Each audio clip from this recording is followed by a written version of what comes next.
Salut les amis, c'est Isa, je suis revenue pour vous faire aujourd'hui un petit message, on va dire en plus de d'habitude, des vidéos habituelles. Un petit message collectif, il m'a été inspiré de vous le faire, de vous faire un petit message collectif, donc je m'écoute, je m'exécute. Alors, pour faire ce message collectif, je vais utiliser l'oracle du paradis et de l'enfer. Je vais utiliser le Chosen. Et je vais utiliser également le petit oracle victorien. Ok, voilà les amis. Allez, c'est parti. On va commencer de suite. Je vais vous tirer 3 cartes. Je ne sais pas encore là, au moment où je vous fais le tirage, je ne sais pas du tout comment je vais intituler ce tirage. Je n'en ai aucune idée. Je vais me laisser guider par rapport au message que je reçois. Ah ben c'est parti. Alors qu'est-ce qu'est Passane la Casita? Pourquoi on veut Pourquoi on veut que je vous fasse une... Je dis on veut parce que c'est au-delà de moi, c'est quelque chose qui m'est venu comme ça, un peu de nulle part, ou de quelque part, je ne sais pas. Ah, j'ai une chanson qui me vient en tête. Je suis née quelque part, nanana, nanana, si je perds la mémoire. C'est comment Maxime Le Forestier, être né quelque part. Je vous invite à aller... Tiens, mais c'est intéressant, c'est très intéressant parce que cette chanson, je crois qu'elle parle justement des personnes qui ne sont pas françaises et qui sont réfugiées en France, je crois, et qui... Enfin, je sais pas si ça parle vraiment de ça, mais il me semble que le clip, la vidéo, parle de ça. Il me semble que la vidéo, c'est une femme noire ou une femme maghrébine ou je ne sais plus qui vit en France et qui a du mal à trouver sa place et tout ça, tout ça. Si mon souvenir est bon, je vous garantis pas à 200%. Mais pourquoi je dis c'est marrant? Parce que c'est un peu le thème du moment par rapport à ce qui s'est passé après ce fameux match du PSG. Qui, soit dit en passant, il se dit dans les couloirs, les bruits de couloirs disent que c'est un match truqué. Soit dit en passant. C'est juste, voilà. Bon, bref, c'est juste que c'est intéressant que cette chanson-là, cette musique-là me vienne en tête.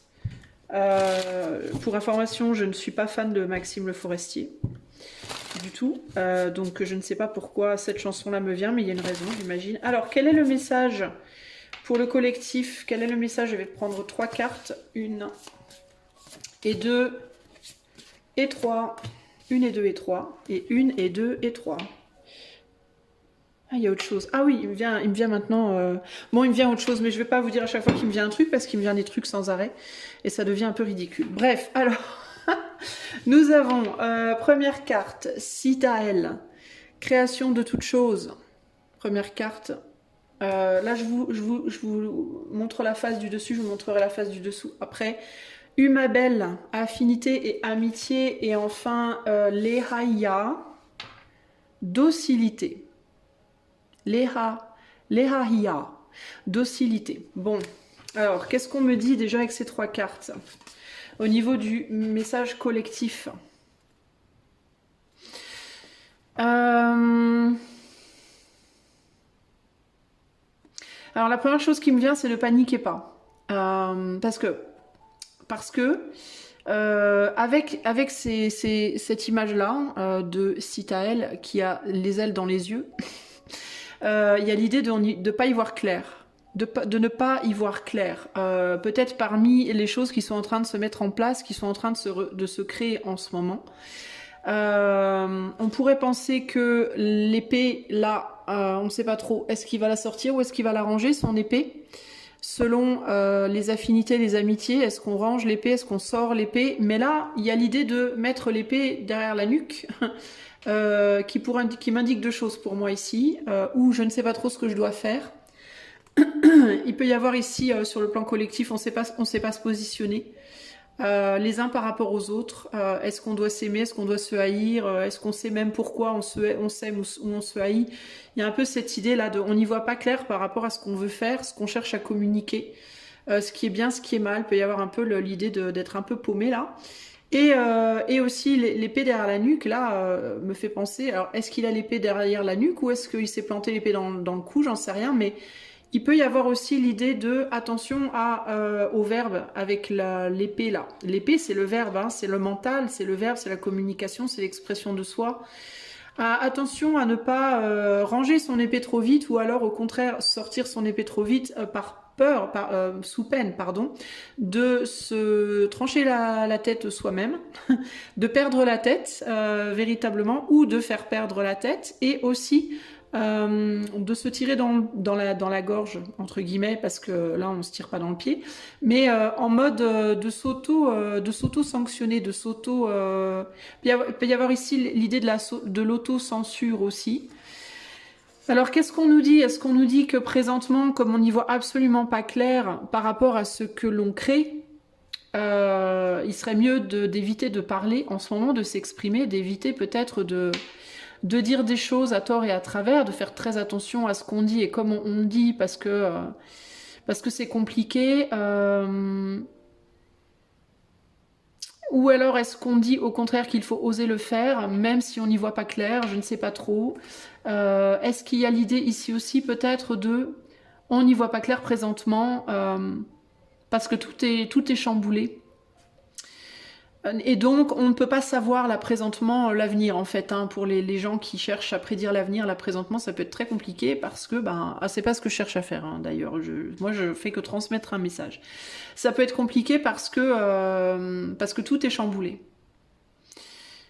Ok, qu'est-ce qu'on a dans ce sens-là? On a Vasago, on a ingratitude. Ici, on a Zagan. Passion peu naturelle, et là on a furfure, guerre et conflit. Bon, alors là, passion peu naturelle, la première chose que ça évoque chez moi, c'est les manipulations. Les choses qui sont manipulées volontairement, parce que passion peu naturelle, passion c'est le fait de réagir de manière abrupte sans raison, c'est les émotions en fait qui sont à l'action mais qui n'ont pas de raison, de raisonnement. Peu naturels, qui ne sont pas naturels. Donc, ce qui n'est pas naturel, on est bien d'accord, c'est ce qui est créé, manipulé, n'est-ce pas? Avec affinité et amitié, à l'inverse ici, il peut y avoir l'idée de deux camps qui s'affrontent et qui créent des choses fausses, ok? Les bons et les mauvais, enfin ce qu'on pourrait qualifier de bon ou de mauvais selon évidemment sa position très personnelle, ses croyances très personnelles, ce que l'on veut voir créer dans ce monde de manière très personnelle. On se considère tous, n'est-ce pas, comme des bons.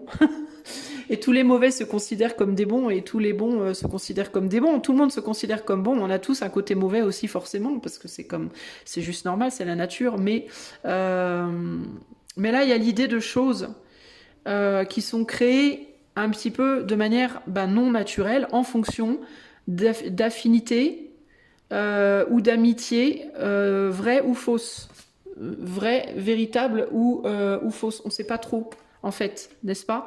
Disons que d'un point de vue très personnel, nos amis sont nos amis, mais tes amis ne sont peut-être pas les miens, mes amis ne sont peut-être pas les tiens. Tu vois ce que je veux dire? Ce qui provoque de la guerre et des conflits, forcément. Hein, on est dans la provocation de guerre et de conflits de multiples façons, de par une ingratitude. Tout vient d'une ingratitude à la base. C'est-à-dire que les personnes qui... Bon, on va parler d'ombre et de lumière, on va essayer quand même de faire un truc à peu près clair.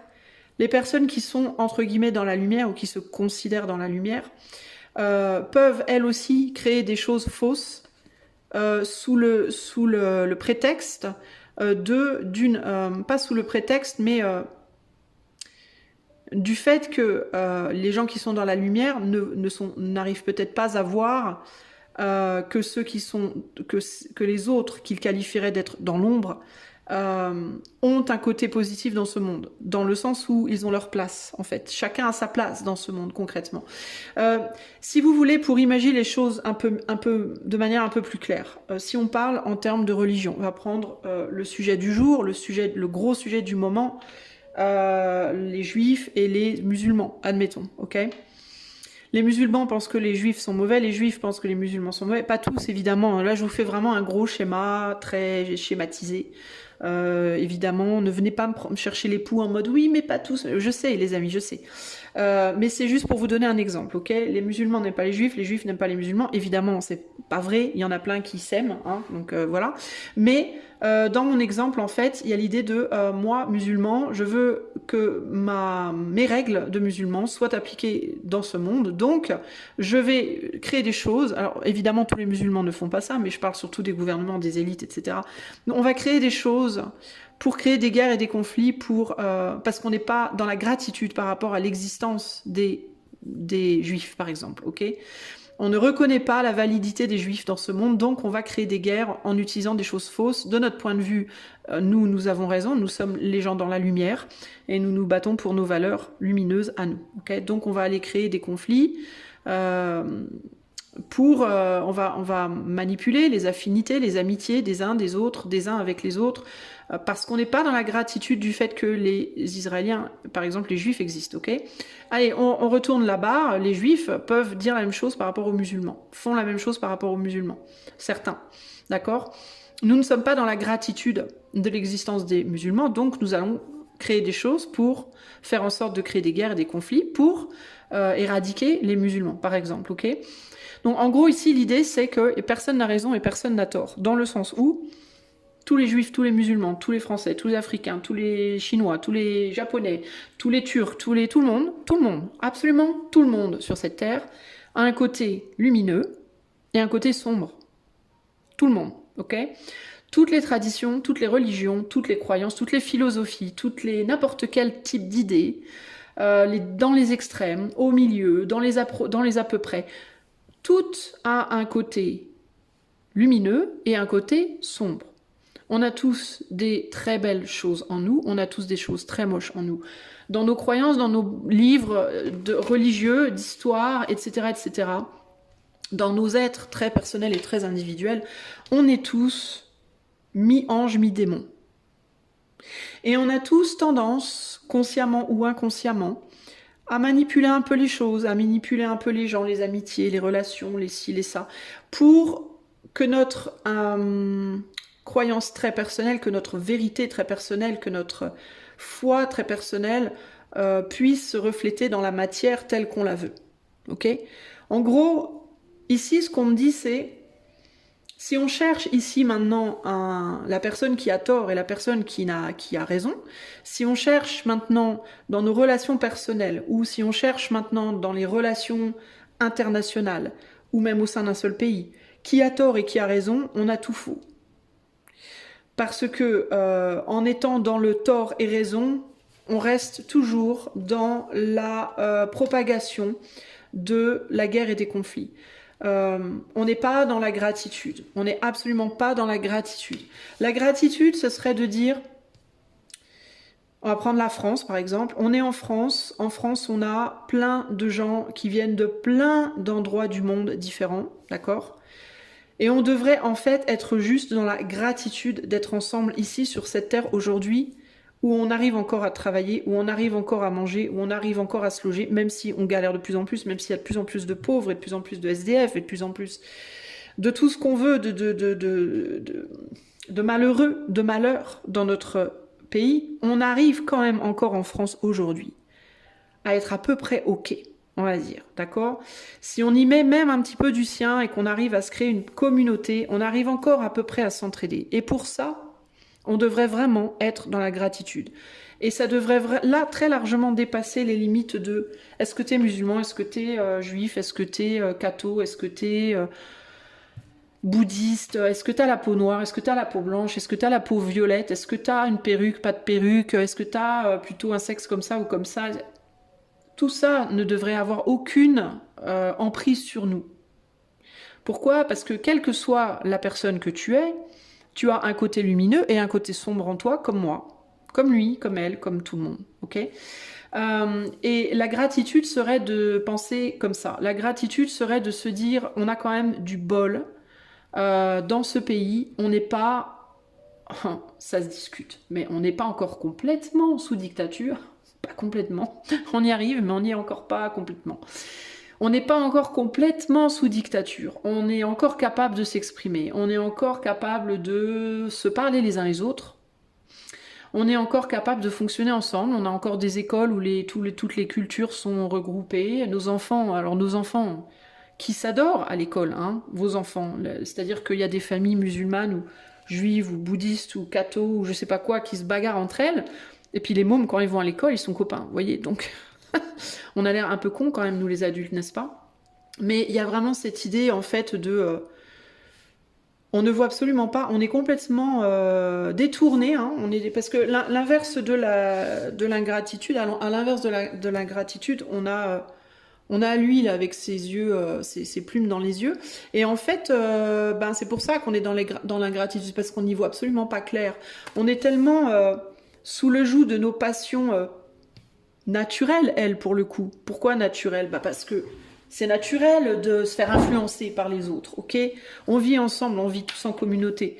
Donc s'il y a un pote qui vient te dire, ouais, machin, l'autre il a dit, moi j'ai pas de religion perso, donc je peux pas trop prendre mon exemple, mais si on va prendre mon exemple, allez, tiens, s'il y a quelqu'un qui vient me dire, ouais, machine a dit que toi t'avais pas de religion et donc t'es une merde, hein, disons, allez, hein, on va y aller franco, ça va me toucher à l'intérieur. Moi je vais pas répondre, parce que moi je vais me dire, bon ok, si tu veux, si ça...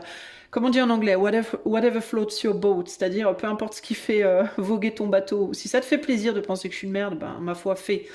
Mais intérieurement quand même ça va me faire ça va me piquer un petit peu, je vais quand même me dire super, merci, c'est cool quoi, hein. Et ça c'est la passion naturelle, c'est-à-dire c'est la réaction émotionnelle naturelle que tout mot, tout échange, toute critique peut provoquer en toi, qui vient de tes propres blessures à toi, parce qu'en fait quand on est encore à peu près d'équerre, encore qu'on a traversé une mort et une naissance, donc on est quand même déjà un petit peu abîmé d'une certaine manière, mais on est à peu près d'équerre. À partir du moment où on sort du ventre même avant ça, j'ai envie de dire, probablement même avant sortir du ventre de la mère, parce qu'il y a des parents qui font des choses pas cool quand ils sont enceintes, et du coup, des parents, des mères ou des pères parfois même. Ce que j'essaie de vous dire très maladroitement, c'est que quand on est dans le ventre de ses parents, on peut déjà subir des choses difficiles.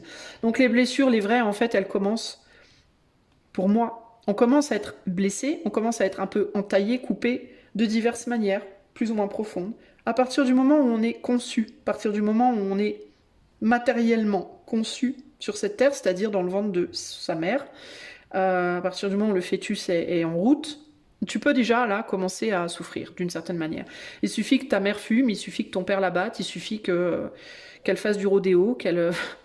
je ne sais pas, tout plein de choses qui peuvent faire du mal à un fœtus, n'est-ce pas? Mais là déjà on commence déjà à prendre des coups de bâton, et donc les blessures elles commencent à se former dès ce moment-là. Donc ça veut dire quoi? Ça veut dire que comme quand tu jettes un caillou dans l'eau, c'est un peu con ce que je dis, parce que le caillou à la base, s'il est comme il est, c'est qu'il a déjà été blessé par l'eau. Mais ce que je veux dire par là, c'est que tu jettes une pierre dans l'eau, les flux et les reflux vont abîmer la pierre, l'abîmer, l'éroder, et ça va former des formes sur le caillou, d'accord? C'est les blessures du caillou, mais c'est d'un côté, c'est ce que le caillou a traversé, mais c'est aussi ce qui fait que le caillou est caillou, et qu'il est le magnifique caillou qu'il est, très unique, totalement unique, formé par les flux et les reflux de l'eau. Et c'est quoi l'eau? C'est les émotions. Okay, et l'eau, elle est bougée par quoi? Les émotions sont... Qu'est-ce qui fait que la mer bouge? L'air, le vent. Okay, et le vent, c'est quoi? C'est l'épée, c'est le mental, c'est les échanges, c'est la communication, c'est les idées. Donc à chaque fois que tu communiques avec quelqu'un, à chaque fois que tu penses à quelque chose, à chaque fois que ton mental est en action, donc l'air est en action sur toi, eh bien, ça brosse, ça vient caresser la mer de tes émotions. Et qu'est-ce qu'il y a au fond de la mer? Eh bien, il y a le pentacle, la terre de ton être. La terre de ton être, c'est ce qui est abîmé, usé par les flux et reflux de tes émotions, causé par ton mental, n'est-ce pas? Il manque quoi? Il manque le feu. Le feu, c'est quoi? C'est la conscience, et c'est là l'action. Donc, qu'est-ce qui va se passer? La terre qui est au fond, qui est usée par les émotions qui elles-mêmes sont remuées par la communication, va venir provoquer en toi le feu, c'est-à-dire te donner des prises de conscience multiples, positives, négatives, chacun y voit midi à sa porte, et qui, elles, en retour, vont t'amener à prendre une action, à mener une action, ok? Donc, globalement, si on remet ça en place par rapport aux événements actuels, eh bien, l'air, la communication, Internet, Communication des politiques, communication des gens entre eux, communication des familles à leurs enfants, des enfants à l'école, entre eux, des parents avec les parents, etc., etc. Ça remue le mental. Donc ça, c'est des mouvements d'air, beaucoup d'air, comme ça, mixés. Et ça vient caresser nos émotions à tous, d'accord? Ça vient bouger notre eau intérieure, comme ça. Nos émotions qui bougent, alors on va avoir des mers plus ou moins enragées, hein, parce que le vent va être plus ou moins fort selon où on se met sur le globe. Peut-être que en Finlande, le vent sera très froid, peut-être qu'aux Antilles, ça sera plus chaud, peut-être ça sera moins fort, plus doux. Donc ça va bouger nos émotions différemment. Ces émotions vont aller entamer la pierre chez nous, c'est-à-dire la matière, ça va blesser notre cœur, peut-être nos corps d'une certaine manière aussi. Comment? Parce que quand tu as une émotion forte, par exemple, ça vient de brûler dans l'estomac, ça te donne une boule à l'estomac, une boule dans la gorge, ça te constricte, ça te compresse. Ton corps, si tu veux, il réagit à ces émotions et il va se comporter de manière différente. Il y a des gens qui vont prendre du poids, il y a des gens qui vont perdre du poids, il y a des gens qui vont avoir des douleurs dans le dos, dans les épaules, dans la nuque. Il y a des gens qui vont perdre leurs cheveux, il y a des gens qui vont subir... ça s'appelle le stress, voilà, ça va stresser notre corps. Et tout ça, la globalité de tout ça va nous blesser, va nous forger, nous former dans l'être unique que nous sommes, notre propre caillou entre guillemets. Mais tout ça va réveiller en nous un feu qui va nous faire prendre des consciences par rapport à tout plein de choses dans notre vie et qui va nous amener à des actes. Ces actes vont remuer l'air. L'air va faire bouger les émotions vont user la terre va amener du feu, le feu va, etc., etc. Vous voyez, vous voyez ce que je veux dire? Alors je sais pas trop encore dans mon histoire comment exprimer le lien entre la terre et le feu. C'est le truc qui m'échappe, mais en tout cas, le fait est que,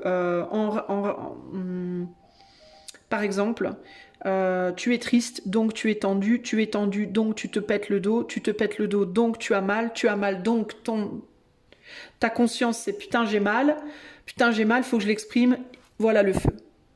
C'est là que le feu jaillit, dans l'expression, ok, l'action de l'expression, ok. Et l'expression c'est quoi? La communication, on retourne à l'air, et ça fait des tours comme ça.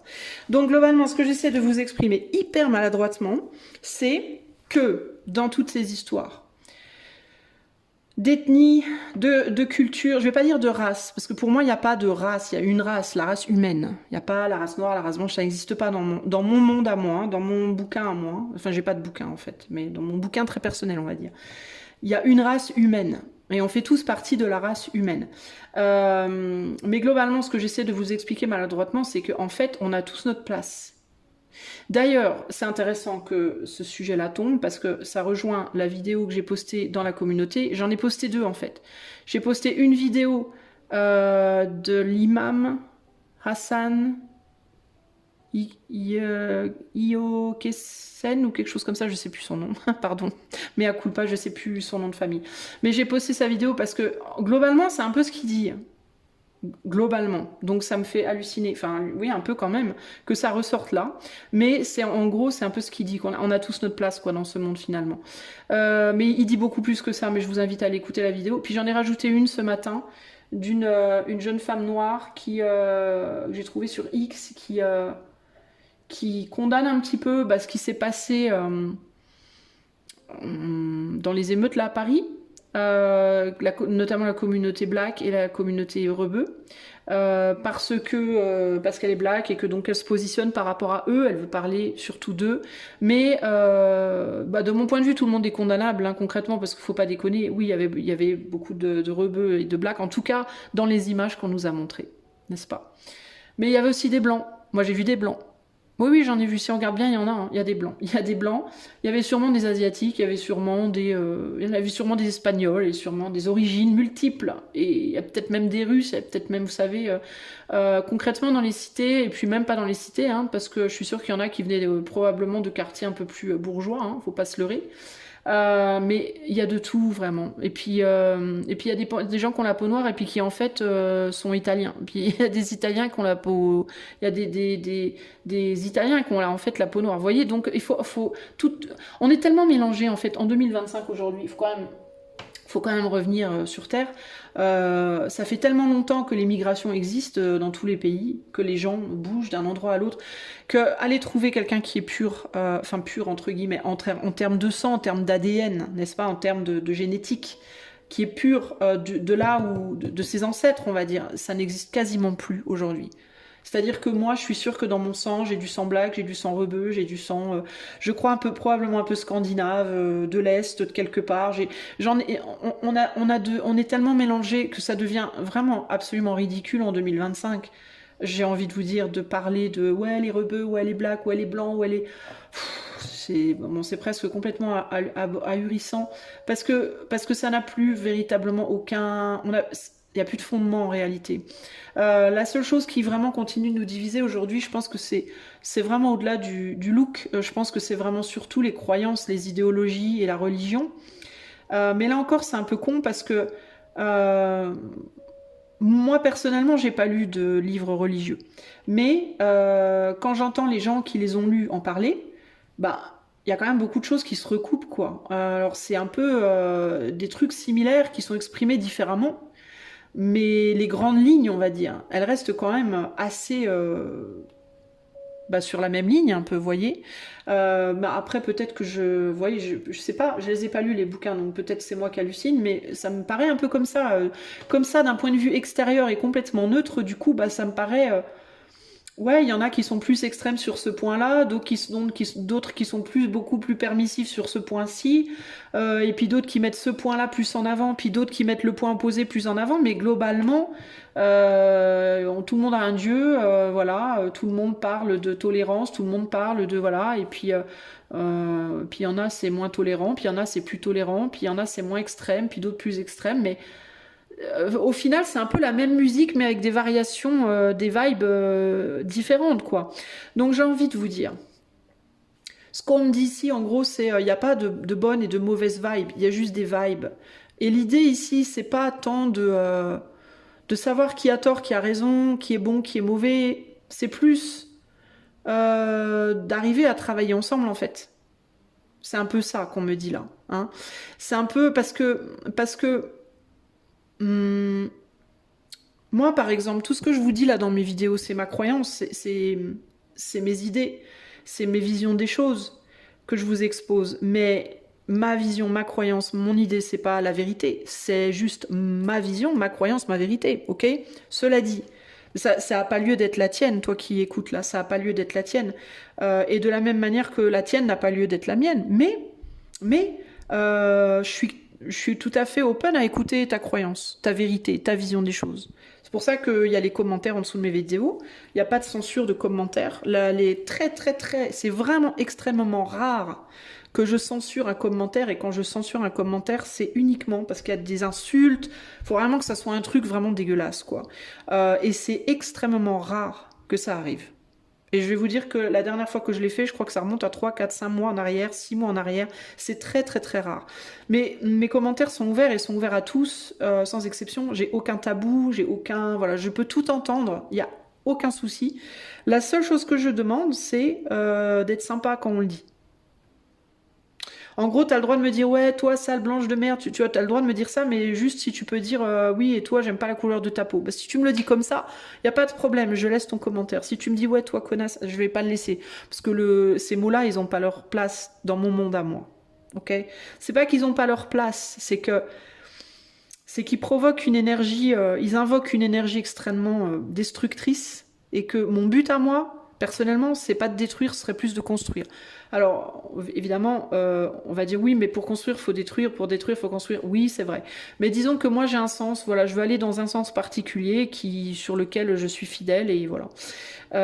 Et mon sens à moi, c'est de construire le débat, de construire le dialogue, de construire la tolérance, de construire l'ouverture d'esprit, de construire les capacités, de voir des angles différents. Voilà, c'est comme ça, moi, c'est ça que je veux nourrir, en fait. C'est mon... Tu vois, et je peux pas tout nourrir en fait, et personne ne peut tout nourrir, c'est impossible en fait. S'il y a des milliards et des milliards d'habitants sur Terre, c'est parce qu'il y a des milliards et des milliards d'angles de vue différents, et que pour représenter la totalité de l'éther, la totalité de l'âme de Dieu, ben il faut qu'on soit tous là en fait. Si on a qui manquent, ben il manque des morceaux du puzzle. Vous voyez, c'est comme si chaque être humain avait une pièce de puzzle et que s'il manque un être humain, et ben il y a une pièce manquante, et ben le puzzle il est pas complet, ça le fait pas, ça marche pas. Et tant que le puzzle il est pas complet, ça crée de la discorde. Vous voyez, et c'est justement ça le problème, c'est qu'il y a des pièces qui sont rejetées tout le temps, il y a tout le temps des pièces rejetées. Toi, parce que ta sexualité, ça va pas. Toi, c'est ta peau. Toi, c'est tes cheveux. Toi, c'est ton nez. Toi, t'es trop mec. Toi, t'es trop grosse. Toi, t'es... Il y a tout le temps, on a tout le temps, toute tendance à vouloir tout rejeter chez l'autre, comme ça, rejeter des trucs. C'est pour ça que le puzzle, il est jamais complet. Et c'est peut-être pour ça que la vie continue si longtemps et que les gens reviennent, se réincarnent et que ça revient et que les gens disent ouais, mais c'est l'enfer, c'est un cercle sans fin. Non, c'est pas un cercle sans fin. C'est juste un processus de réalisation qui est extrêmement lent à se mettre en place d'un point de vue terrestre, je pense, parce qu'il y a toujours des pièces manquantes. Vous voyez, il y a toujours des pièces qui veulent, qui sont pas là, qui sont rejetées et ça crée la perturbation. Le puzzle n'arrive pas à se compléter. Seulement un jour il se complétera le puzzle. Moi personnellement j'ai bon espoir. Pourquoi? Parce que quand avant de faire un enfant, on se demande bien comment on pourrait faire un enfant. On se dit mais comment je peux mettre un bébé dans mon ventre? Comment c'est possible? Et pourtant ça se fait. L'accouplement se fait, la magie s'opère, le fœtus arrive et on sait trop pas comment. Moi je saurais pas expliquer, hein. Alors scientifiquement parlant on peut, mais moi je saurais pas expliquer d'où cette magie elle vient hein, concrètement. Et pourtant c'est pas parce que je peux pas l'expliquer que ça se fait pas. La preuve en est qu'il y a des bébés qui naissent encore tous les jours, de moins en moins il paraît, mais quand même, vous voyez. Donc c'est bien que du rien peut arriver le quelque chose, n'est-ce pas? Donc si aujourd'hui on se dit sur Terre il y en a marre de se réincarner dans ce monde de merde où les gens s'entendent pas, oui mais c'est pas parce qu'aujourd'hui ils s'entendent pas que demain ils s'entendront pas. Et c'est pas non plus parce que tu peux pas le voir là maintenant, cette possibilité, tu peux même pas l'imaginer, qu'elle ne peut pas être possible. Moi, personnellement, je choisis de me dire que j'ai du mal à l'imaginer, mais ça peut quand même être possible. Et je pense que l'enfant, il lui faut 9 mois pour grandir, et que du point de vue de nous, ça passe assez vite, mais du point de vue de l'éther, du point de vue du fœtus, peut-être que ça, c'est 10 siècles. Ouais, tu vois, on ne sait pas, nous. On savait quand on était fœtus, mais on ne l'est plus. Donc, voilà. Le temps évolue avec notre taille aussi. Hein. C'est pour ça que quand on est petit, on a l'impression que ça va très vite, et quand on est grand, on a l'impression que c'est... Non, c'est l'inverse. Quand on est petit, on a l'impression que c'est hyper long, et quand on est grand, on a l'impression que ça va comme ça. Parce que on est le temps... Je sais pas, il faudra que je fasse un tirage sur le temps. Bref, ce que j'essaie de vous dire ici, enfin ce que j'essaie de vous transmettre, parce que c'est pas moi qui vous dis, c'est ce qui me vient en fait, les inspirations qui me viennent, ce que je ressens et tout. C'est qu'il faudrait peut-être arrêter de se tirer dans les pattes, en fait. On a le droit de pas aimer les gens. C'est autorisé, hein. Y a pas de problème, hein. On a le droit de pas aimer son voisin, sa voisine, le pote de machin, l'autre meuf de truc, toi parce que tes cheveux ils sont bouclés, toi parce qu'ils sont raides. On a le droit, hein, on a le droit. On a les goûts et les couleurs, ça ne s'explique pas, comme on disait quand j'étais petite dans les pubs. Mais... il y a une différence entre ne pas aimer quelqu'un et en mode très terre à terre, très basique, très hara des pâquerettes, je t'aime pas, toi tu pues, machin, je t'aime pas, ok, bon, d'accord, ok. Mais il y a une différence entre ça et puis toi tu n'as pas ta place dans cette ville, dans ce pays, dans ce monde. Alors là, on passe à un niveau quand même vachement supérieur. Et là, vous voyez, on commence à toucher à Dieu, on commence à toucher à l'éther, on commence à toucher à un monde qui n'est plus le nôtre. Enfin, duquel on fait partie, mais qui n'est pas vraiment nous. Parce que nous, notre monde, concrètement, c'est juste notre être. Ce sur quoi on a à peu près, et je dis bien à peu près le contrôle, ok? Parce que pour les 3/4 des gens, on n'a pas du tout le contrôle même de nous-mêmes. Et on veut avoir le contrôle de la ville, du pays, voire du monde. Donc c'est hallucinant. Mais globalement, on a le droit de dire toi je t'aime pas, je veux pas te faire des câlins. Ok, bon ça c'est bien, ça respecte ton environnement direct, hein, c'est ton environnement très direct. T'as le droit de dire toi bon, je t'aime pas trop, t'approches pas. Ok, pas de problème. Par contre toi je t'aime pas, je veux pas que tu sois dans ma famille. Bon déjà ça pique un peu plus, parce que dans ta famille, il n'y a pas que toi, il y a des autres gens aussi. Il y a toi, il y a ton frère, ta soeur, ton père, ta mère, ta cousine, machin truc. Et déjà, de dire, toi, je t'aime pas, donc tu dois pas être dans ma famille, c'est un peu... ouais, mais il y a d'autres gens dans ta famille. Peut-être qu'il faudrait être concerté avec eux et voir si les autres, ils aiment cette personne. Parce que ça devient plus très juste, là. De vouloir décider de qui doit être ou pas dans la famille tout seul. C'est déjà... c'est un peu bof. Mais alors après, quand tu dis, toi, je t'aime pas, je veux pas que tu sois dans ma ville, alors là, on a un vrai problème. Parce que là, c'est plus ta famille, c'est une population entière d'une ville entière. Alors que la ville entière tourne autour de ton nombril, ça devient vraiment problématique, pour le coup. Mais alors quand tu passes à toi, je t'aime pas, je te veux pas dans mon pays, oula, alors là, ça devient presque ridicule, j'ai envie de te dire. Parce que cette ville, elle fonctionne aussi grâce à cette personne qui est dedans. Alors tu vas me dire, ouais, mais cette personne, elle travaille pas. Elle travaille peut-être pas, mais ce que tu vois pas, c'est que dans sa journée, peut-être elle parle à 5 personnes de manière très positive. Et que les 5 personnes à qui elle parle, elle va avoir une influence positive sur ces 5 personnes-là. Et ces 5 personnes-là, elles vont avoir une influence positive, du coup, qui aura été transmise par cette personne qui, certes, ne travaille pas, mais parce que cette personne-là, elle est juste, admettons, gentille. C'est une gentille personne. C'est quelqu'un d'agréable. Peut-être cette personne, elle bosse pas. Peut-être que c'est parce qu'elle peut pas aussi. Vous voyez, il n'y a pas que des gens qui sont là puis qui bossent pas parce que voilà, il y a des gens qui sont là puis qui bossent pas parce qu'ils n'ont pas les papiers pour bosser, parce qu'ils peut-être sont handicapés, parce que peut-être ils sont déprimés, parce que peut-être, vous voyez, il y a tout plein de choses. Mais admettons que cette personne-là, tu dis toi, je t'aime pas, je te veux pas dans mon pays, dégage, tu bosses pas en plus, dégage ou peu importe. Mais ok, mais peut-être que cette personne-là, elle est très très gentille et que c'est peut-être par exemple une personne qui est très bonne conseillère de manière naturelle.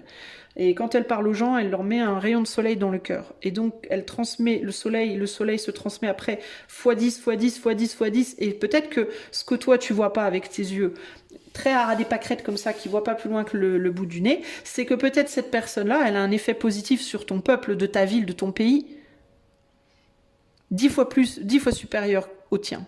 Pourquoi? Parce que peut-être parce que cette personne-là, elle ne dit à personne, toi, je ne te veux pas dans mon pays. Cette personne-là, elle dit peut-être, moi je veux tout le monde dans ce pays. Je voudrais que tout le monde puisse être dans ce pays. Tu vois, donc, tu vois la différence entre une personne qui va dire, toi je te rejette, et qui va créer de la zizanie, du rejet, des ondes très négatives, très, très repoussantes et destructrices, face à une personne qui se retrouve rejetée, alors que elle, peut-être, je dis pas, peut-être qu'elle sera comme toi, cette personne-là, peut-être qu'elle aussi, elle a tendance à être comme toi, et que du coup, bah, c'est plus ou moins justifié d'un point de vue de l'éther. Mais peut-être aussi que cette personne-là, elle a un effet sur la société et sur ton pays, dont toi, tu n'as pas conscience parce que tu le vois pas. Pourquoi? Parce que tu es dans cette énergie de rejet. Ça se trouve, cette personne que tu veux jeter hors de ton pays, c'est une personne géniale, dont tu n'as aucune idée. Voilà. Donc la conclusion, c'est que tu peux pas tout seul décider. Il faut que tu te concertes. Si tu dis, toi, je te veux hors de mon pays, alors tu dois te concerter avec tous les gens du pays et leur dire, cette personne-là, je ne l'aime pas, je la veux hors du pays. Le pays, ce n'est pas toi. Le pays, c'est toi, et puis plus les millions d'autres habitants, les milliards d'autres personnes qui y vivent. D'accord ? Donc il faut que tu concertes tout le monde. Sinon, tu risques d'amener la zizanie. Tu vas amener encore plus de zizanie. Pourquoi? Parce que toi, tu as voulu ça, mais ton voisin, il voulait autre chose, celui-là, il voulait autre chose, celui-là, il voulait autre chose, tu vois. Et en gros, comment ça fonctionne dans une famille? Dans une famille, en général, il y a ce qu'on appelle un chef de famille, qui peut être une mère, un père, un grand frère, une grande sœur, voilà, ça dépend de la famille, de la structure, qui va normalement prendre les décisions pour la famille. Alors, la plupart du temps seul, c'est dommage, mais théoriquement, ce qui serait mieux, c'est de faire ce qu'on appelle un référendum dans la famille. C'est-à-dire, tiens, je voudrais que l'on déménage en Turquie. Alors plutôt que de dire aux enfants, vous n'avez pas le choix, fermez vos bouches, on déménage en Turquie. Bah, ça serait peut-être mieux de mettre les enfants autour de la table et de dire, bon, j'ai envie qu'on déménage en Turquie. Qu'est-ce que tu en penses? Qu'est-ce que tu en penses? Qu'est-ce que tu en penses? Moi, ça me dirait bien. Moi, je veux pas. Pourquoi tu veux pas? Parce que ça m'en ferait triste. Pourquoi? Parce que je perdrais mes copains. Est-ce que tu penses que tu pourrais te refaire des copains en Turquie? Ah, je sais pas. Bon, on va en discuter. Toi, moi, je suis pas trop d'accord non plus. Pourquoi? En Turquie, il se passe ça, ça me fait peur. Ok, blablabla. Vous voyez, mais là, on peut ouvrir un dialogue. On ouvre un dialogue, on discute, on prend en compte la lumière et l'ombre de chacun. Et à la fin, quand on a bien parlé, quand on a bien pris en compte la lumière et l'ombre de chacun, alors on peut faire ce qu'on appelle une conclusion, un résumé, et puis éventuellement un vote, pourquoi pas. Qui est toujours pour, qui est toujours contre? Une fois que chacun a parlé, que chacun a essayé de comprendre d'où venait l'autre, alors on peut faire un deuxième vote. Bon, alors qu'est-ce qu'on fait? Et ce vote-là, on s'y tient. Les résultats, là, on s'y tient. On retergiverse pas, parce que si on tergiverse 40 fois, si on fait un deuxième tour, un troisième tour, c'est la fin des haricots. C'est là que commencent à se jouer les jeux d'influence. Bon, attendez, on va faire un deuxième tour. Si tu dis comme moi, je te file un bon bec. Ouais, si tu dis comme moi, je te donne mon album de Picsou. Et si, ouais, attends, vas-y, si tu dis comme moi, je t'offre 2 albums de Picsou. C'est là que ça commence à foutre la merde. On fait pas 2 tours, on en fait un. On en fait un. On en fait deux, on en fait un. On en fait un à la base, en mode je présente le projet, on parle du projet, on fait un vote, on se tient au résultat. Voilà. Et ça devrait être pareil au niveau de la ville, au niveau du pays, au niveau du monde. Hein, ça veut pas dire que moi je suis pas mondialiste, je suis pas pour on met tout le monde dans le même panier, on mélange tout ça et basta. Je suis pas pour. Pourquoi? Parce que pour la bonne et simple raison, en fait c'est une raison hyper claire, c'est que déjà en ayant des pays individuels, chacun dans son coin, c'est hyper difficile pour les leaders des pays.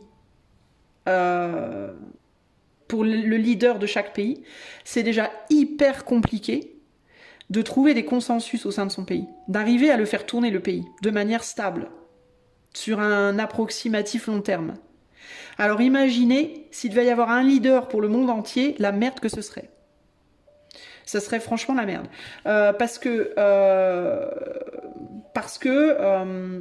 le leader, pourquoi? Parce qu'il y aurait évidemment j'imagine, qu'il y aurait des leaders, des managers ou je sais pas quoi, de chaque région du monde, qui rapporterait ensuite à celui qui est au-dessus. Mais le problème, c'est qu'il y a trop de jeux d'influence, encore une fois. Ça fait trop de votes à différentes échelles. Voyez, c'est trop compliqué. C'est ça qui crée la corruption. C'est quand il y a trop d'escaliers comme ça. Escalier.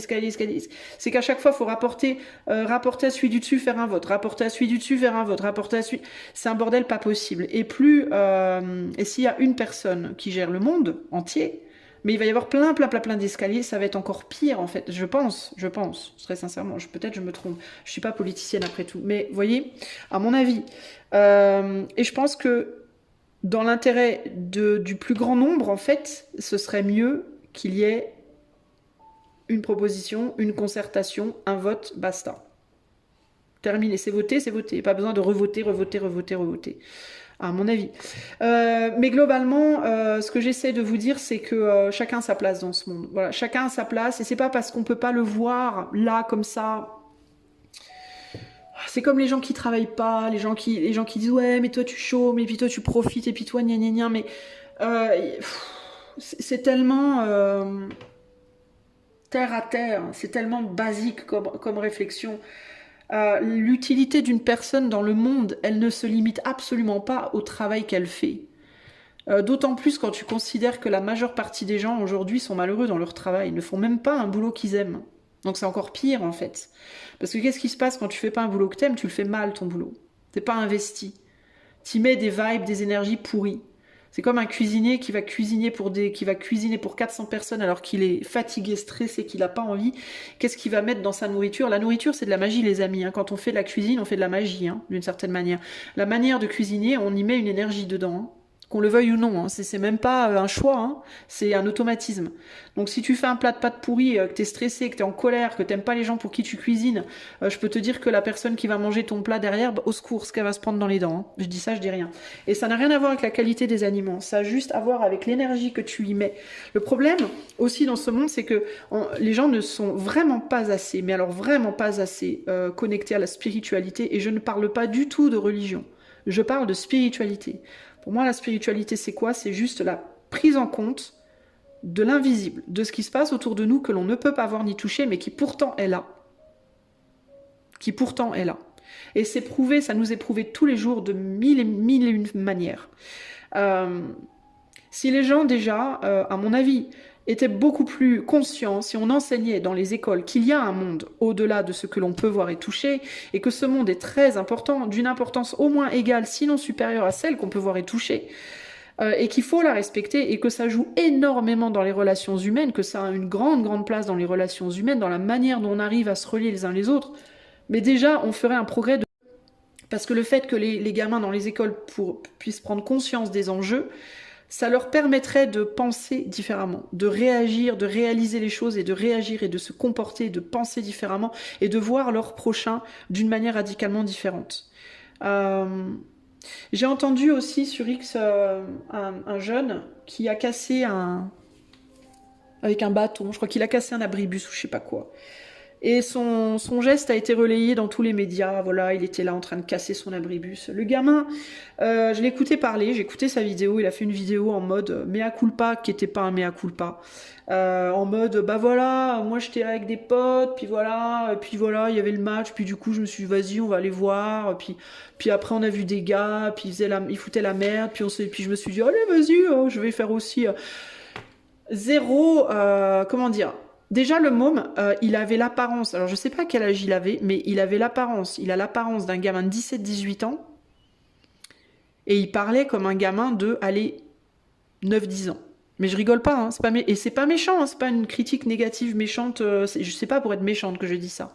Je le blâme pas, lui, c'est pas sa faute, il est comme il est, voilà, il est comme ses parents, la société, le monde dans lequel il vit, les influences autour de lui l'ont formé, l'ont modelé, ok ? Mais comment tu veux? C'est pas possible. Aucune conscience réelle de ce qu'il avait fait. La seule chose qu'il a dit, c'est ouais, j'aurais pas dû. Bon, ok.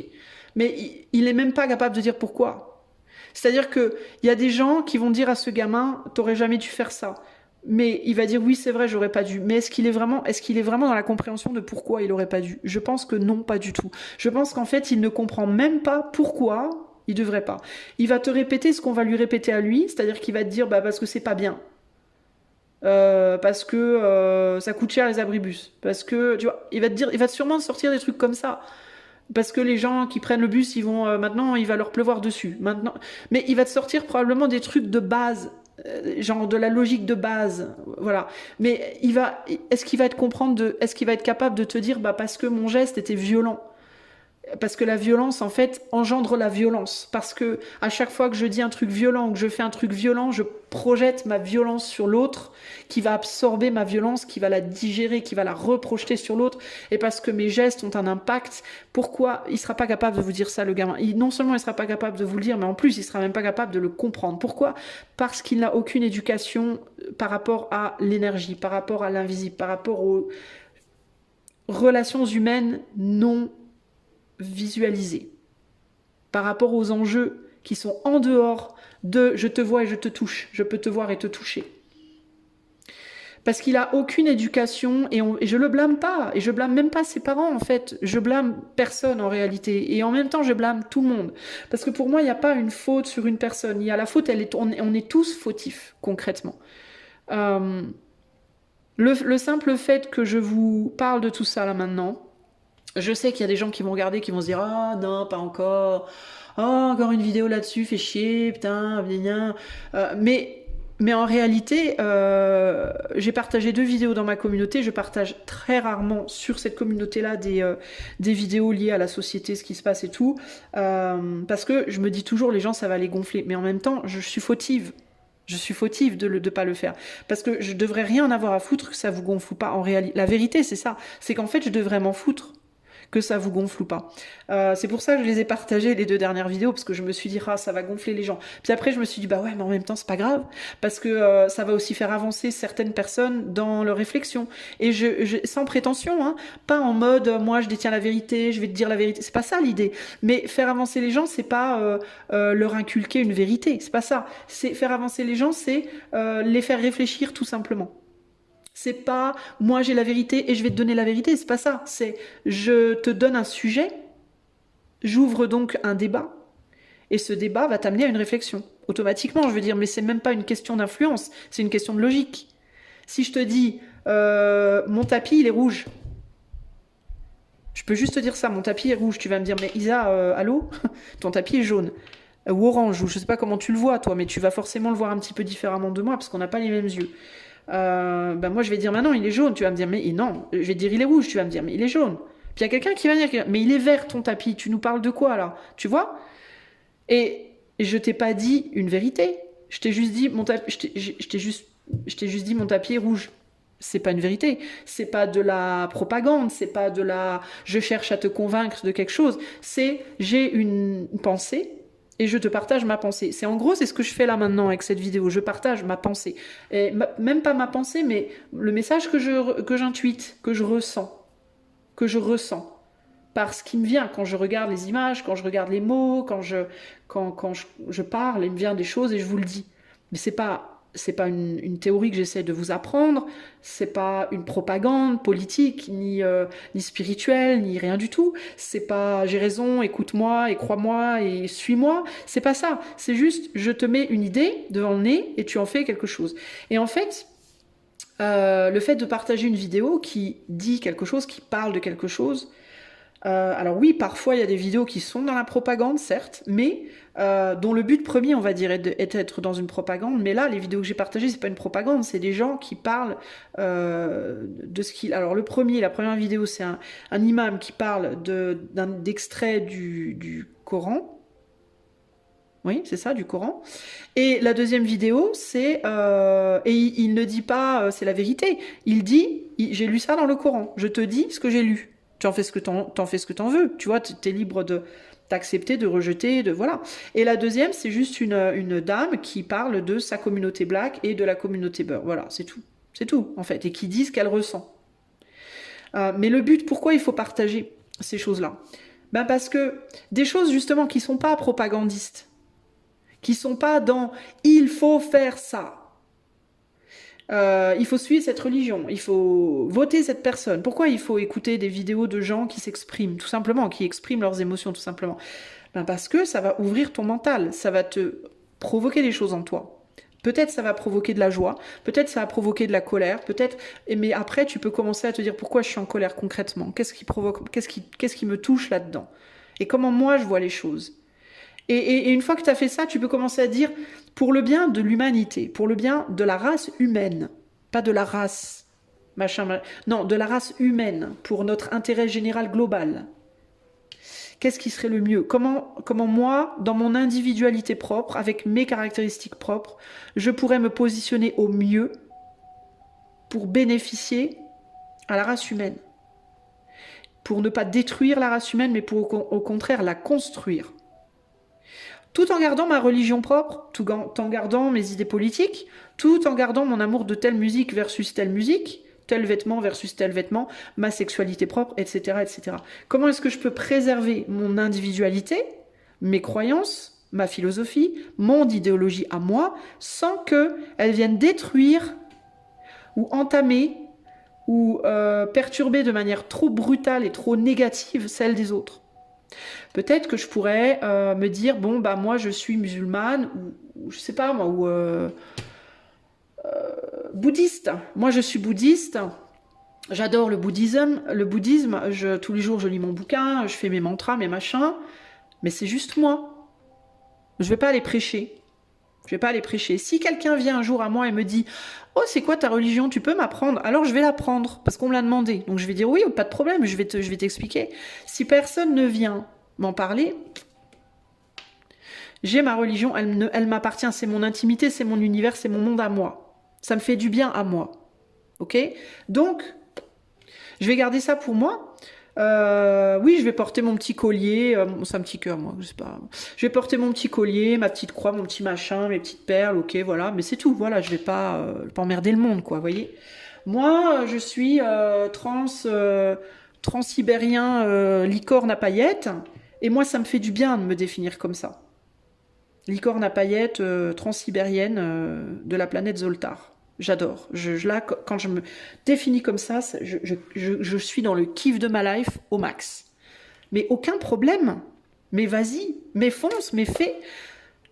Mais peut-être que je devrais, pour éviter d'emmerder tout le monde autour de moi qui n'a pas forcément envie d'être transsibérien, machin, peut-être que je devrais juste garder ça pour moi.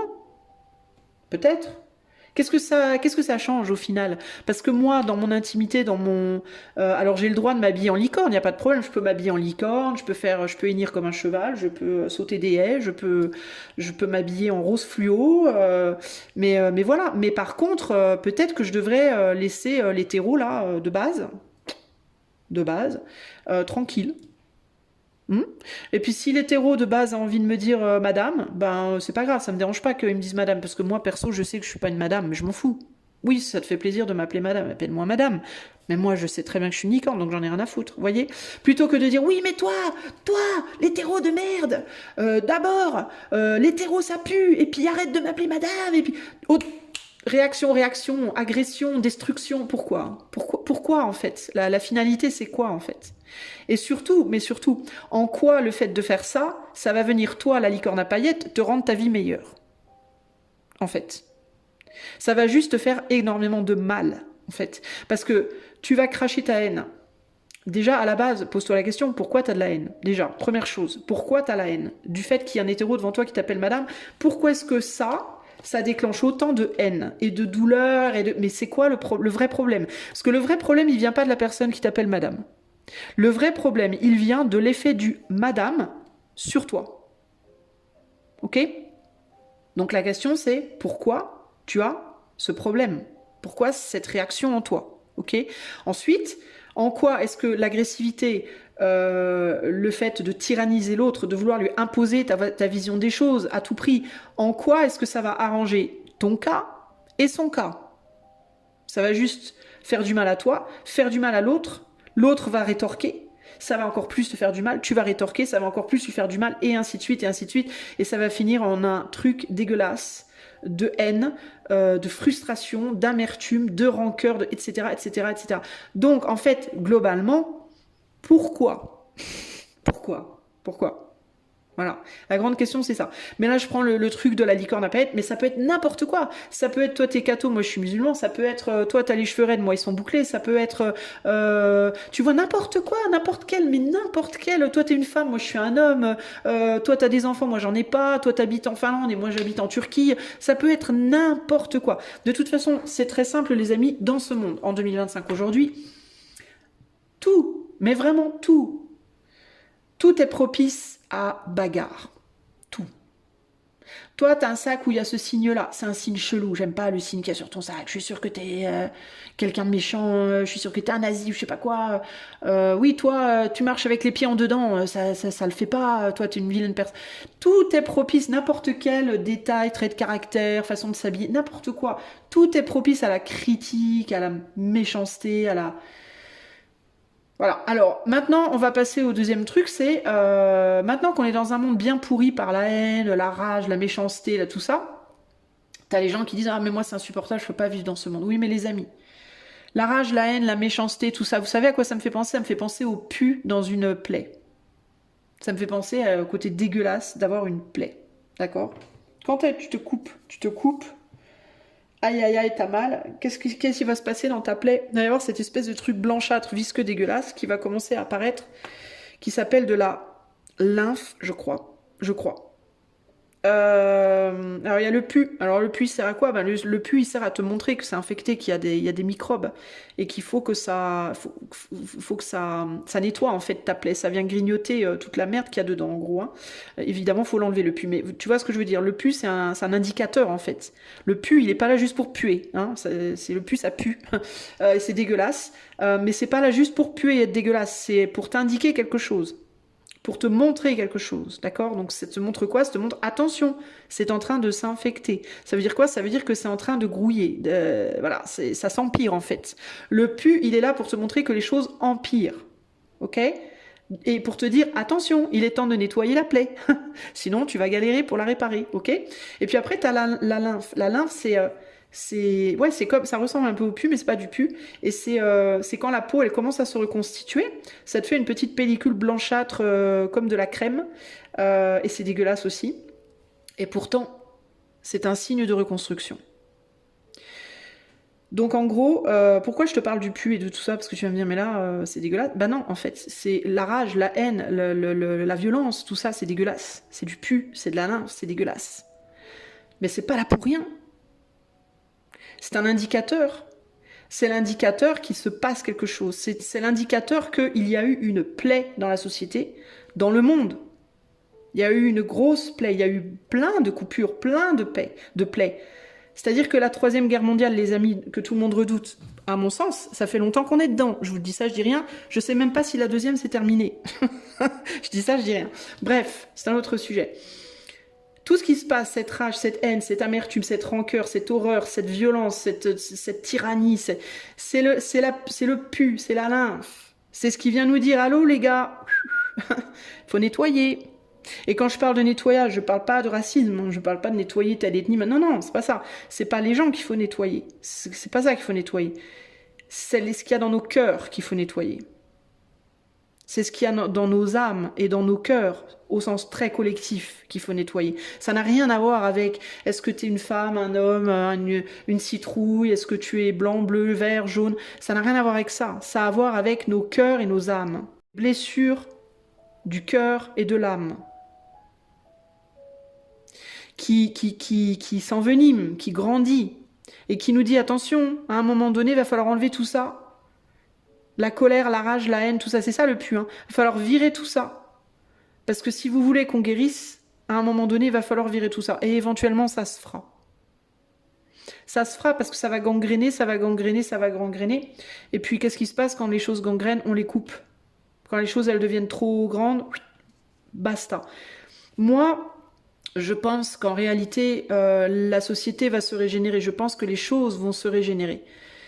Et je le vois, je vais terminer cette vidéo un peu trop longue à mon goût, sur une belle note d'espoir, mais je vais vous dire un truc. Je vois une chose sur X aussi, c'est il y a énormément de gens de toutes les ethnies qui font des vidéos pour dire hey, les gars, faut se réveiller. Ça craint. On est en train de se faire vachement du mal. Et on n'a pas lieu de se faire du mal. On est en train de casser des choses, de casser des gens qui n'ont rien demandé à personne. Le mal, il vient pas nécessairement... Enfin, j'allais dire le mal, il vient pas de nous. Si, un peu. Il est temps, je pense qu'en fait, il est temps, d'un point de vue collectif humain, de commencer à regarder comment soi-même on participe à la gangrène, ou au minimum, même si on n'y participe pas, ben on fait pas grand-chose pour l'éradiquer. Ne serait-ce que partager une vidéo positive. Où il y a des gens qui parlent de manière positive. C'est intéressant, comme je remarque que les vidéos pleines de rage et de haine, elles sont partagées des centaines de milliards de fois. Et une vidéo comme celle que j'ai partagée de la dame, là, qui parle avec ses tripes, avec son cœur, et avec beaucoup de justesse. Certes, elle fait un petit peu une généralité, mais en même temps, elle le fait parce que elle est black, donc elle cible aussi sa communauté à elle. Et donc elle met l'accent là-dessus. Moi je pense qu'il y avait toutes sortes de races, enfin pas de races, pardon, de couleurs de peau, de religion, etc. dans les émeutes. Il y avait toutes sortes de gens, il n'y en avait pas que des blacks ou des rebeux. Mais ces vidéos-là qui ont un message positif, qui ont un message qui tend à faire réfléchir un peu les gens, qui ont un message qui tend à faire réaliser aux gens quand même... ce qu'ils sont en train de faire en fait, mais pas que aux autres, mais véritablement à eux-mêmes. Parce qu'il faut aussi prendre en compte quand on va casser quelque chose dans une ville, ou quand on va faire du mal à quelqu'un, que si ça se trouve, le gars sur lequel tu as roulé avec ta bagnole et qui est mort, si ça se trouve, la sœur de ce mec-là, c'est la meilleure pote de ta sœur et t'en sais rien. Si ça se trouve, ce mec-là, son père, c'est un médecin, c'est le cardiologue qui a sauvé ta mère. Tu vois, tu sais pas en fait. Et pourquoi on ne sait pas? Parce que, encore une fois, on est tous liés quelque part à un moment donné. Mais on le voit pas. Et comme on le voit pas, on veut l'ignorer. On veut faire style, ça n'existe pas. Mais c'est faux.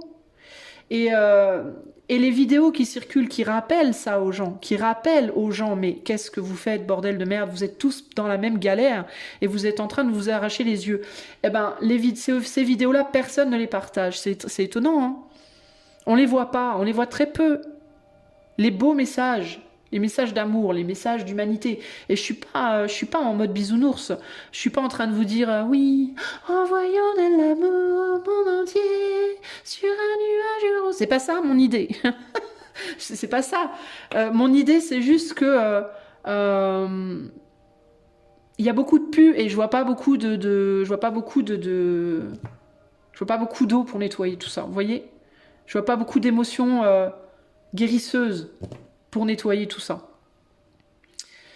Et je pense que véritablement, le message, là, c'est vraiment ça, en fait. C'est vraiment... faut arrêter, quoi. Faut arrêter d'être dans l'ingratitude, parce que globalement, c'est vraiment ça. À chaque fois qu'on n'œuvre pas pour le bénéfice de tous, on est dans une forme d'ingratitude. Et que ce soit sur le point de la religion, sur le plan des philosophies, sur le plan même du travail, hein, tout ce qui est les compétitions, la concurrence. Moi, je veux faire plus de fric que toi. Moi, je veux avoir plus sur YouTube là, plus de followers. Moi, je veux être number one. Moi, je veux, tu vois, tout ça là. Ça, ce n'est pas œuvrer pour l'humain. Ça, c'est œuvrer contre l'humain. De manière indirecte, peut-être, mais c'est œuvrer contre l'humain. Voilà.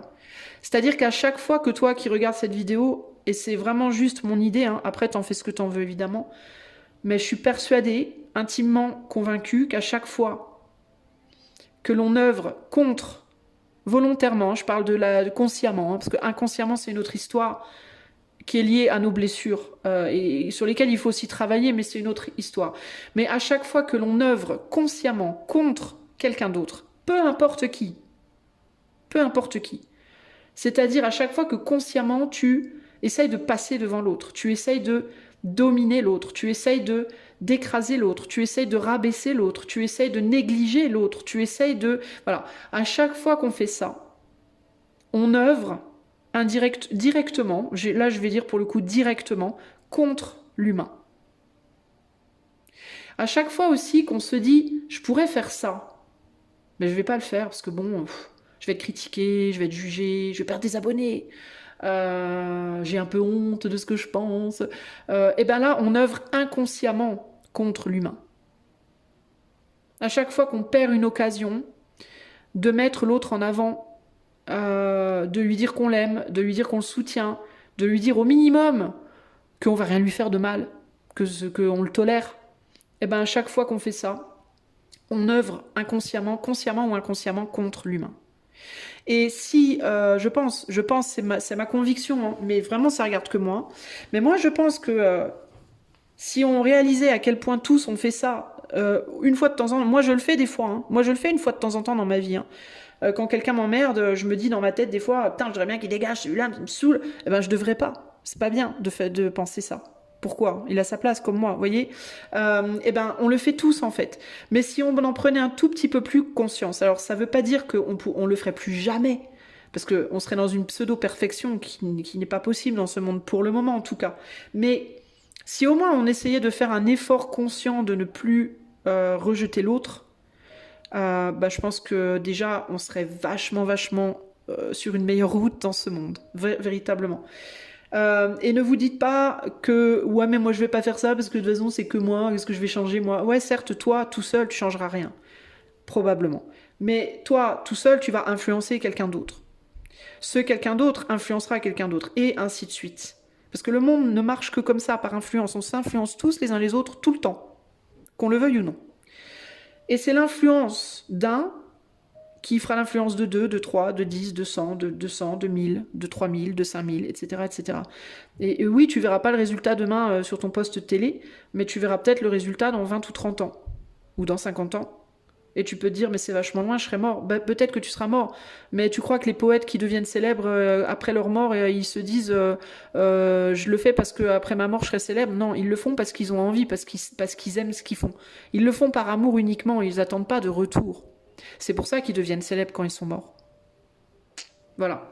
Il y a plein de sujets dans mon sujet. Dans mon message, j'ai tellement d'autres choses à dire. Je pourrais partir sur tellement de tangentes. Je serais capable de vous faire une vidéo de 4 jours. Mais je vais arrêter là. Je vais arrêter là parce que je pense que j'ai à peu près dit tout ce qui m'est venu, tout ce qui m'a été inspiré de dire. Je vous invite à... j'espère que vous méditerez un petit peu là-dessus, même si mes mots résonnent pas en vous. J'espère qu'au moins ils ouvriront votre pensée pour voir justement ce qui résonne en vous. Voyez ? Qui n'a pas à être en accord avec ce que moi je vous dis, mais mais qui au moins pourront amener une réflexion. C'est ce que j'espère. Je vous invite pas à liker, partager ou quoi ou qu'est-ce, parce que c'est pas vraiment le but là pour le coup. Je suis pas sous l'aspect business là. Je suis vraiment purement sous l'aspect. J'ai été inspirée de faire ça et j'ai eu envie de le faire et je le fais. Donc je demanderai rien du tout de particulier. J'espère en tout cas juste que par cette vidéo, par ce message-là, j'aurais mis un tout petit peu ma pierre à l'édifice de la tolérance. Moi, personnellement, j'aime la France très très fort. Je vais vous dire très sincèrement, paradoxalement, et je vous dis ça avec les larmes aux yeux, mais paradoxalement, je crois que j'ai jamais aimé mon pays plus que maintenant. C'est ouf, hein, avec tout ce qui se passe dedans, avec toute la merde qu'il y a dedans. Et vous savez pourquoi? Parce que je pense qu'on réalise ce qu'on aime quand on est en train de le perdre. Et c'est ça qui me donne de l'espoir pour le futur. Je pense que la France a du futur.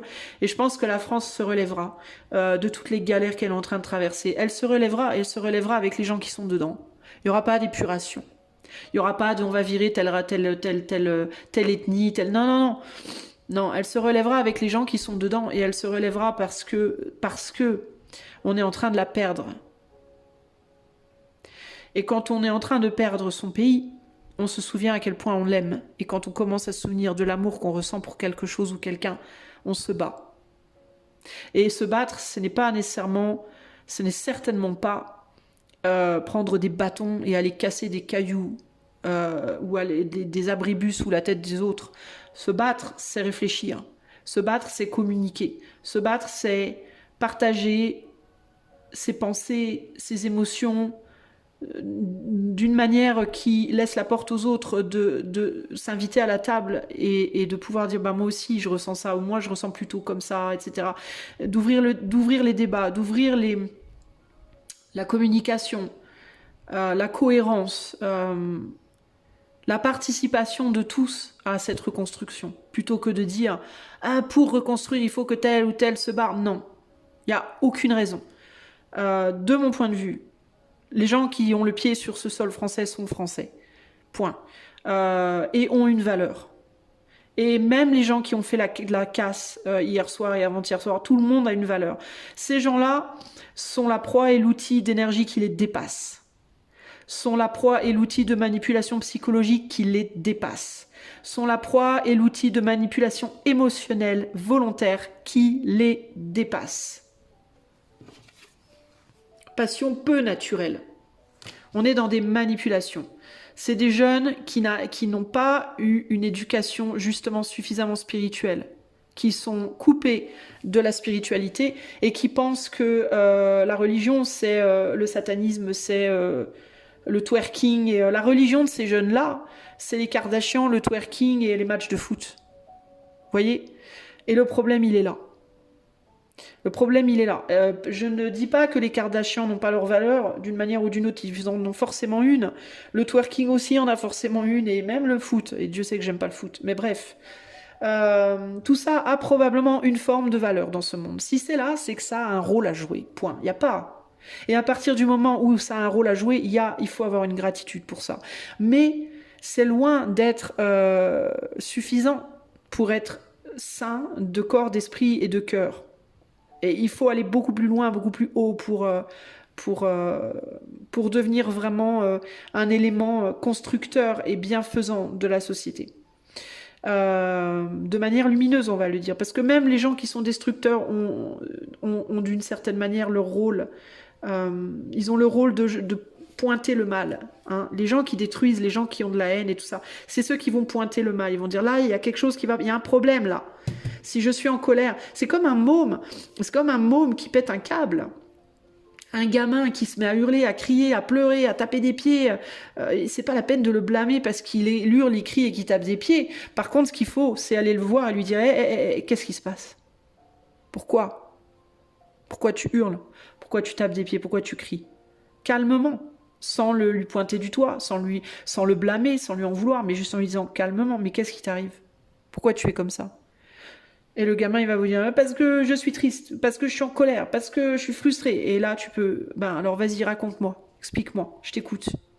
C'est comme ça qu'on résout les problèmes. C'est pas en sortant la ceinture et en lui disant « Je vais te coller des coups de ceinture, espèce de mignard dégueulasse !»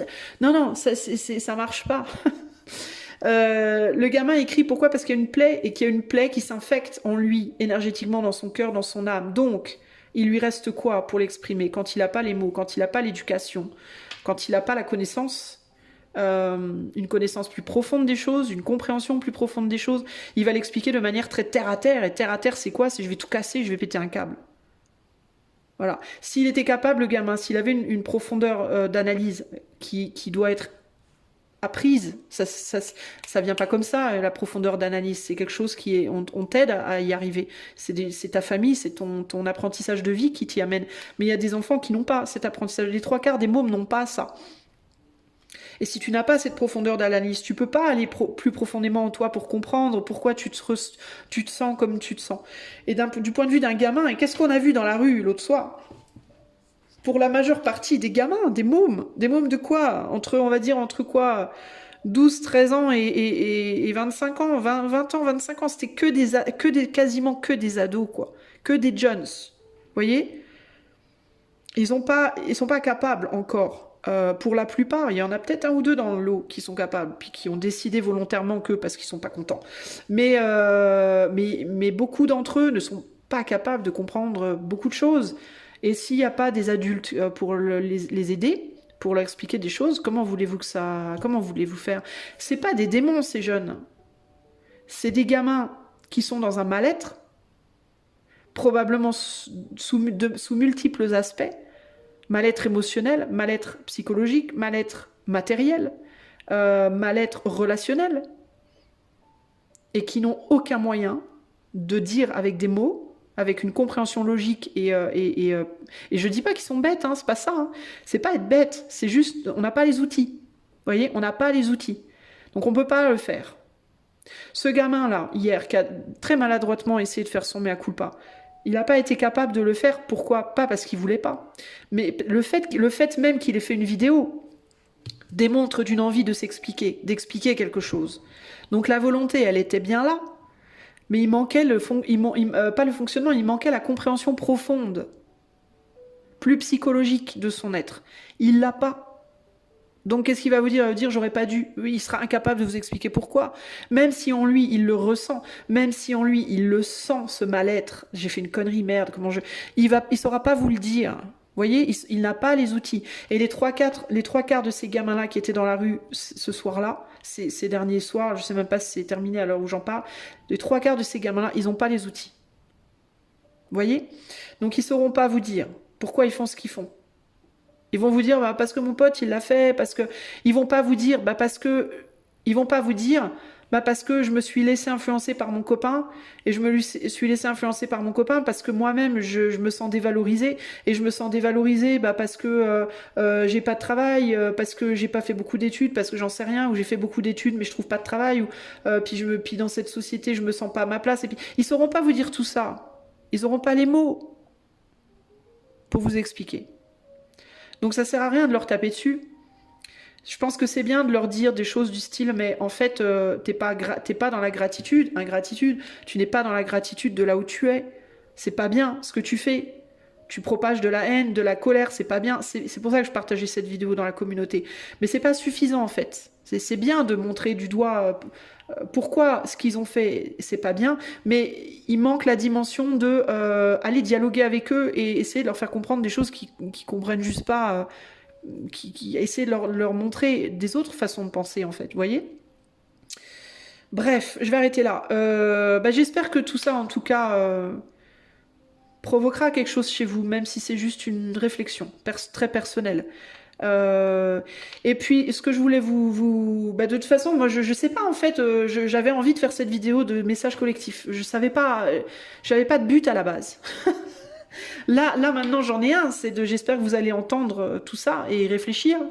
Après vous en faites ce que vous voulez, j'ai pas de directive à vous donner sur comment prendre les choses, mais à la base j'avais pas de, vous voyez. Donc voilà, c'est la fin de la vidéo. Évidemment je vous encourage très fortement à ne pas hésiter à dialoguer dans les commentaires si vous en ressentez l'envie, le besoin. Toujours, s'il vous plaît, dans le respect, pas d'insultes. C'est la seule chose que je vous demande. N'insultez pas les gens, ni directement ni indirectement, parce qu'il y a les rois et les reines du passif-agressif aussi, hein. De l'agressivité passive, c'est presque même pire que l'agressivité objective, j'ai envie de vous dire. Mais ne vous insultez pas, essayez d'exprimer vos opinions de manière respectueuse, parce que moi je ne vous manque pas de respect dans mes vidéos. Quand je vous parle, quand je m'adresse à vous, je ne vous manque pas de respect. Donc essayez d'en faire autant pour qu'on puisse dialoguer correctement. Si vous en avez envie, si vous n'en avez pas envie, je vous fais des gros bisous. Moi, j'ai pas de religion, mais que Dieu vous bénisse tous, quelle que soit la vôtre. Sachez que, de mon point de vue à moi, vous avez tous votre place dans ce pays. Moi, j'aime la France et j'aime les gens qui l'habitent. Et je suis pas en colère contre ces jeunes-là. Je suis triste. C'est pas pareil. Ce n'est pas pareil. Je suis pas en colère, mais je suis vachement triste. Ça me fait très mal au cœur parce que à travers tout ça, moi, ce que je vois, c'est la souffrance de mon pays. Et la souffrance de mon pays, c'est ma souffrance parce que c'est mon pays. Voilà. Donc moi, j'espère juste que qu'on va réussir à dialoguer. Tous. Et à réparer les choses avec du temps, parce que ça ne se fera pas demain. Mais j'espère que il y a de plus en plus de gens qui vont s'exprimer de toutes les communautés, de toutes les religions, de toutes les ethnies, de tous les côtés. Moi, j'espère qu'il y a de plus en plus de gens qui vont communiquer, qui vont dire ce qu'ils ressentent, qui vont exposer leur propre vérité et que les dialogues vont s'ouvrir, parce que c'est vraiment par ça que les choses vont se guérir. De toute façon, il n'y a pas de secret. Dans le relationnel, il n'y a qu'une chose qui peut guérir une relation, c'est la communication. Il n'y a pas autre chose. Dans le respect, voilà. Le respect et la communication, c'est les deux choses qui peuvent guérir toute situation de conflit.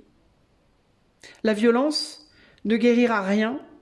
Elle amènera une sorte de pause temporaire qui ne sera que très temporaire parce qu'il y aura toujours retaliation. Il y aura toujours une réponse violente. Donc la violence, elle est complètement stérile. Elle ne sert à rien. C'est comme le fast-food du soulagement. La violence, c'est le fast-food du soulagement. C'est le McDo du soulagement. Voilà, quand tu vas au McDo, t'as la dalle, tu manges un hamburger, t'es blindé, tu peux plus respirer pendant 10 minutes. 10 minutes plus tard, t'as faim. Voilà. Et ben la violence, c'est pareil. Quand t'es en colère, t'es violent, ça va mieux 10 minutes. 10 minutes après, tu te prends un pain dans la tronche parce que tu viens d'en donner un et ça va plus du tout à nouveau. Ben, c'est exactement la même chose. Voilà. Donc ça sert à rien en réalité. Casser des trucs, taper des gens, ça sert à rien. Et puis non seulement ça sert à rien, mais en plus ça fait du mal. Ça va te revenir dans la tronche en effet boomerang, déjà et d'une. Et en plus de ça, ça va faire du mal aux gens autour de toi. Parce que si toi t'es violent, tu vas récolter de la violence, et quand tu vas récolter la violence, les gens autour de toi vont souffrir de te voir mal. Donc c'est quelque chose qui est comme une bombe nucléaire, la violence. Ça s'auto-perpétue. Les retombées sont dégueulasses, et ça donne naissance à des choses dégueulasses. Et c'est sans fin. Voilà. Voilà les amis, j'espère que je vous aurai pas trop gonflé. Pour les gens qui auront eu le courage de rester jusqu'à la fin, je vous fais des gros bisous, merci beaucoup. Et moi je vous dis à bientôt pour de nouvelles aventures. Ciao ciao.